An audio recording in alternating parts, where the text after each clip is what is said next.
খাচ্ছে। হ্যাঁ, কত সুন্দর। যে বাচ্চাদের ক্ষেত্রে 24 ঘন্টার ভিতরে যদি একবার প্রসাব, 24 ঘন্টার ভিতরে যদি একবার পায়খানা করে, এটা নর্মাল। এবং কোনো কোনো বাচ্চার ক্ষেত্রে দেখেন ও কিন্তু প্রসাব করে ফেলছে, পায়খানা করে ফেলছে 2বার, প্রসাব এখনো করিনি। কোনো কোনো বাচ্চার ক্ষেত্রে কিন্তু প্রসাব করতে 48 ঘন্টাও লাগে। 10টার দিকে হয়েছে না? আচ্ছা, একটা বাচ্চা হওয়ার পরে আপনারা যেহেতু হসপিটালে আসেন, একটা বাচ্চা হওয়ার পরে কি কি দেখে বুঝবেন যে বাচ্চাটা সুস্থ কিনা? বাচ্চার কালারটা যদি আমরা দেখি, এই বাচ্চাটা তো কত সুন্দর, তাই না? একদম গোলুমুলু হয়েছে বাচ্চাটা। হ্যাঁ, বাচ্চার কালারটা দেখেন একটু লাল লাল, তাই না? একটু লাল লাল, এই মোটামুটি কালার হবে একটু লাল বা পিঙ্কিশ, পিঙ্ক যেরকম রং হয়, ওই যেমন অন্য যেরকম এরকম। হ্যাঁ, আর মুখে যে লালটা হয়েছে, এটা দেখেন ও কিন্তু খাচ্ছে, এটাকে বলে ইরাইথেমা টক্সিকাম। মানে দেখেন ওর গালটা একটু হালকা হালকা লাল হয়েছে না, এটা একদম নর্মাল, এটা নিয়ে ভয়ের কিছু নাই। এটা একাই দেখবেন কয়েক সপ্তাহের ভিতরে ভালো হয়ে যাবে, ঠিক আছে? প্রথম কথা গেল এটা। এরপরে বাবুর ওয়েট কতটুকু হয়েছে? 3 কেজি। তাহলে বাচ্চার ওয়েট যদি 2.5 থেকে 4 কেজির ভিতরে হয়, তাহলে এটা হচ্ছে নর্মাল, তাহলে এর ওয়েট ভালো আছে। এখন আমরা যেটা দেখবো, যে যেটা সবচেয়ে কমন কোশ্চেন থাকে মায়েদের, যে বাচ্চা প্রসাব কখন করবে, পায়খানা কখন করবে? পায়খানা 2বার করছে।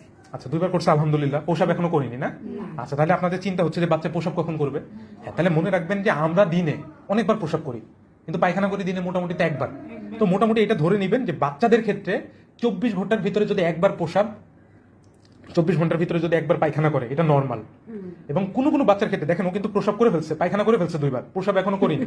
কোনো কোনো বাচ্চার ক্ষেত্রে কিন্তু প্রসাব করতে 48 ঘন্টাও লাগে। তাহলে 24 ঘন্টার ভিতরে প্রসাব পায়খানা করলে নর্মাল, প্রসাবটা যদি 48 ঘন্টার ভিতরেও করে, এটা নর্মাল, ঠিক আছে? এইবার আমরা বাচ্চা দেখবো যে বাচ্চা সবকিছু ভালো আছে কিনা। আমরা বাচ্চা মাথা থেকে দেখি। হ্যাঁ, বাচ্চার মাথায় এই যে একটা গ্যাপ থাকে, বুঝছেন, এইটা আমরা দেখি। তারপর আমরা কান দেখবো বাচ্চার একটু নাক দেখবো, বাচ্চার চোখে ছোট মানুষের ছানি হয়, এটা দেখবো। নাকের ভিতরে গ্যাপ আছে কিনা এটা দেখবো। হ্যাঁ, কোয়ানাল অ্যাট্রিসিয়া থাকলে শ্বাস নিতে পারে না, ওইটা দেখবো। এবার আমরা দেখেন হাত আমরা হেক্সিসল দিয়ে ক্লিন করে নিলাম। ক্লিন করে নেওয়ার পরে এবার দেখেন আমার একটা আঙ্গুল বাবুর মুখের ভিতরে দিয়ে দেবো। হ্যাঁ, দেখেন ও কামড়াচ্ছে। হ্যাঁ, দেখেন সেই শক্ত করে কামড়াইছে, দেখেন দেখেন কামড়াই ধরে রাখছে না? হ্যাঁ হ্যাঁ, কামড়াই ধরে রাখছে। ও মনে করতেছে যে এটা মায়ের বুকের দুধ। হ্যাঁ, এই জন্য খাচ্ছে। এটাকে বলে সাকিং রিফ্লেক্স। এবং ও কিন্তু শক্ত করে কামড়াচ্ছে, তার মানে এটা ভালো বাচ্চা। ভালো বাচ্চা জন্মের পর পরে এরকম করে কামড় দিবে। এটা যারা কামড় দিতে পারে না, ওরা হয় ওজনে কম হয়েছে, নাই অসুস্থ। এরপরে এই গুলুমুলু বাবুটার এই যে দেখেন, আমরা এখানে হাত দিব, এখানে হাত দিলে দেখেন মুখটা এদিকে সরাই দিচ্ছে, দেখছেন মুখটা এদিকে সরাই দিলাম। এটাকে বলে রুটিং রিফ্লেক্স। হ্যাঁ, তাহলে রুটিং রিফ্লেক্সও ভালো আছে। একটা গুরুত্বপূর্ণ বিষয় সেটা হচ্ছে দেখেন ও চোখ এরকম বন্ধ করে রাখছে কেন। হ্যাঁ, আমি আলোটা নিয়ে যাবো, চোখ দেখেন বন্ধ করে দিবে। হ্যাঁ, দেখেন চোখ খুলতেছে, তারপর আমি আবার আলোটা দিচ্ছি, চোখ বন্ধ করে দিচ্ছে। হ্যাঁ, দেখেন। হ্যাঁ, এটাকে বলে ফিজিওলজিক্যাল ফটোফোবিয়া। সব বাচ্চারই এটা হয়। এই আলোতে গেলে এই বাচ্চা একটু করবে, আলোতে গেলেই বাচ্চা একটু হচ্ছে করবে। দেখেন খাচ্ছে। হ্যাঁ, কত সুন্দর।